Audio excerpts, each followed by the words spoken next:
What if I told you that thinking too much is actually preventing you from living?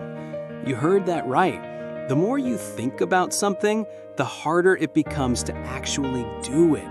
We tell ourselves we're being smart, we're planning, we're being careful, but deep down, we know what's really happening. We're not preparing, we're procrastinating. We're building these invisible walls of thought so high that taking action feels completely impossible. Picture this. You want to start working out. So what do? You spend 3 entire weeks researching the perfect program.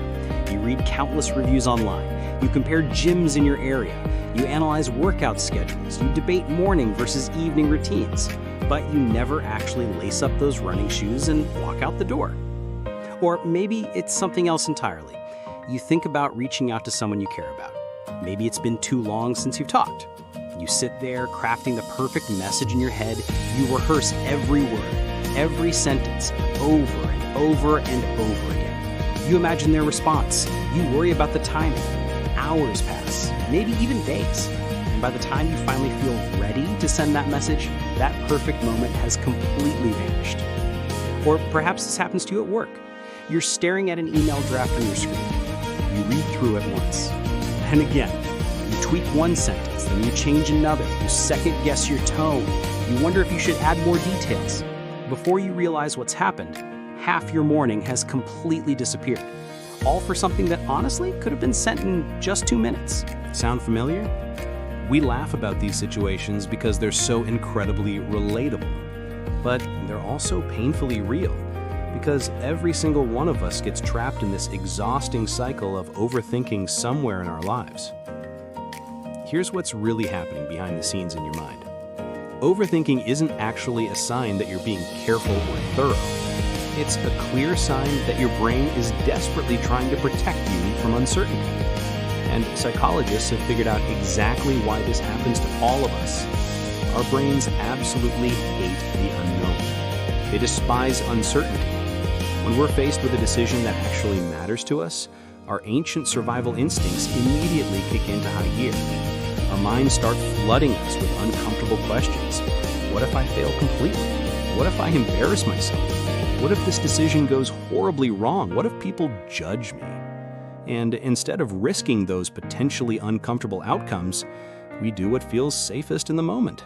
We stall, we hesitate, we think more, and even more.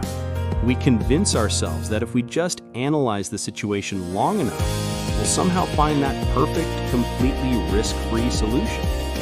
But here's the brutal truth that we all need to face. Overthinking is exactly like sitting in a rocking chair. You're moving constantly. You feel busy. You're burning tons of mental energy, but you're going absolutely nowhere. You're creating the illusion of progress while actually remaining completely stuck. The ancient Stoic philosophers understood this concept thousands of years ago. They warned us about suffering more in imagination than in reality. Think about that phrase for a moment. Most of the pain, worry, and anxiety we experience never actually happens in the real world. It only exists inside our heads. We torture ourselves with scenarios that remain forever fictional. And here's the ultimate paradox that we must understand. The only real cure for overthinking is precisely the thing we're trying so desperately to avoid: taking action, making a move, doing something, anything, instead of just thinking endlessly. So how do we actually break free from this paralyzing cycle? Let me walk you through this transformation step by step, like watching drops of water slowly form a flowing stream. The first step is to shrink your task down to something manageable. Overthinking absolutely loves big, vague, overwhelming problems. When you tell yourself, I need to completely transform my fitness, your brain immediately sees this massive, intimidating mountain to climb. But when you say, I'm going to do exactly 10 push-ups right now, that task is so small and specific that it slips right under your fear's radar. Action becomes almost effortless when the step is tiny enough to feel non-threatening. The second step is to set a simple timer. Give yourself explicit permission to act for just 5 minutes. Tell your overthinking brain, listen, we're not committing to this forever. We're not making some life-changing decision here. We're just experimenting for exactly 5 minutes. What's beautiful about this approach is that those initial 5 minutes almost always turn into 15, then 20, then into genuine, meaningful progress. The third step is to replace endless questions with immediate movement. Overthinking absolutely thrives on questions that have no perfect answers. What's the absolute best way to approach this? Should I choose option A or option B? What if there's an even better option C that I haven't considered yet? What would happen if I waited until tomorrow? Instead of getting trapped in this never-ending loop of analysis, just make a choice, any reasonable choice, then move forward with it. Because here's something that overthinking can never teach you. Action reveals answers and insights that no amount of planning or analysis ever will. The fourth step is to completely embrace imperfection. Perfectionism is like pouring gasoline directly onto the fire of overthinking.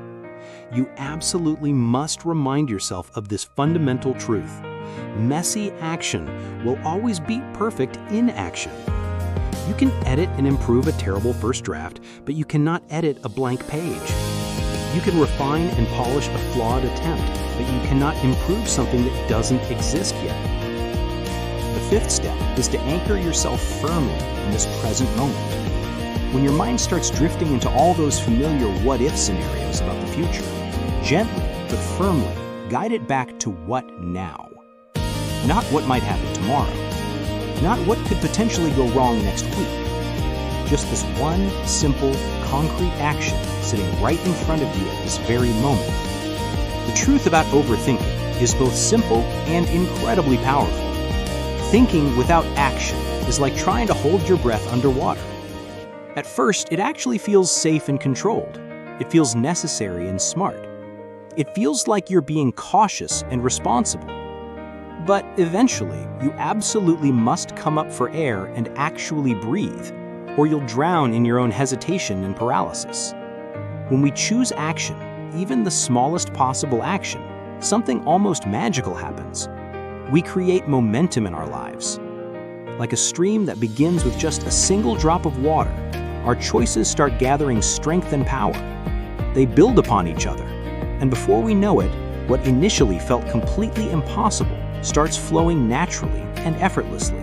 So instead of asking yourself, what if I fail? Or what if this goes wrong? Try asking this question instead. What if I just start right now? Because life has a funny and consistent way of rewarding movement and progress, not endless thought and analysis. Here's your specific challenge, and I want you to take this seriously. Right now, as you're listening to this, think of exactly one thing you've been overthinking. Maybe it's sending that important text message you've been crafting in your head. Maybe it's making that phone call you've been avoiding. Maybe it's opening that document or project you've been putting off. Maybe it's stepping outside for a short walk or run. Whatever it is, I want you to commit to taking one small action on it today. Not tomorrow when you feel more ready, not next week when you have more time. Today, right now, just one small, concrete step forward. Then come back and tell us in the comments what you did and how it felt to finally move. If this helped you break free from overthinking, hit like and subscribe. And if you know someone stuck in this cycle, send this video to them. Let us know in the comments what topics you'd like to hear about next. Remember this simple but profound truth. We're not here on this earth just to think about life endlessly. We're here to actually live it fully.